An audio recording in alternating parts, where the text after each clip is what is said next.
But the next thing we'll talk about is the Heisman. Every year, everyone gets excited about the Heisman. This year, the Heisman, there really shouldn't be a Heisman. It's one of the worst years in college football history in recent years with Pavia, Sayin, Mendoza, and Love.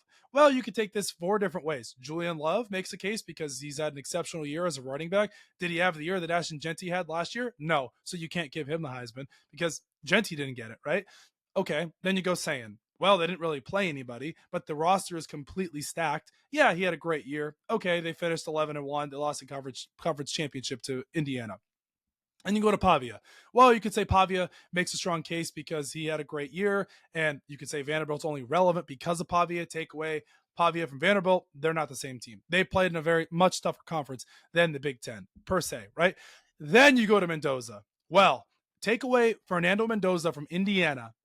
They're not a 12-0 team, I can tell you that. So if you're asking me, my Heisman for this year, for the 2025 Heisman, I've said this for weeks upon end. Fernando Mendoza should 100% be the Heisman. What he did against Ohio State there in the conference championship was absolutely huge. The throws he made in the end there, and technically it's regular season. Well, the conference championship technically it's aside from the regular season, but that metric will be played in how he played against Julian Sayin. Now, Julian Sayin's going to get some votes, I'm sure. Love will get some votes. How I see it is Fernando Mendoza will finish 1.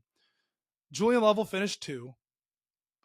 Pavia 3, Sayin 4. They're not going to give really any love to Sayin, and I'm not even hating on Ohio State, but Fernando Mendoza 100% deserves this Heisman. Take away Julian Sayin from Ohio State and put in a similar quarterback or a decent tier quarterback, they're probably not much worse than they are. That roster is absolutely stacked. They had no business losing to Indiana in that game, which we will get into. My Heisman this year is Fernando Mendoza. He 100% deserves it. Indiana is officially on the map for this season, and they could win the Natty. They just beat, quote-unquote, the best team in college football. What Mendoza has been able to do at Indiana this season has been exceptional. And everyone's counter-argument will be, well, he only has 3,100 passing yards. He doesn't even have 4,000 passing yards as a Heisman.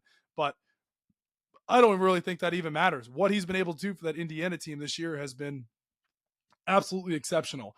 I mean, securing the number 1 seed in college football playoff, beating Ohio State, which was huge, and the only undefeated team in the country. I mean, he has been an absolute wrecking ball this season. I mean, that some of those throws he made in that Ohio State game, the one play at the end there, I think it was 3rd and 6, where he dropped it to number 80 in the bucket. What a throw. Mendoza's my Heisman. Everyone knows he's going to win it.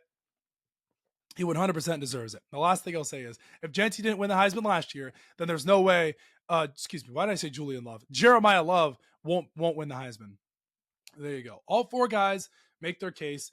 Love's season's stats were 1,372 rushing yards and 18 touchdowns, ranking top 4 nationally in both categories. He showed up big when it mattered. Then you had Sayin with 23 yards, 31 touchdowns, 6 picks. He was the most efficient, leading the FBS in completion percentage and passer rating. Fine. Then you have Pavia, who made his case there as well.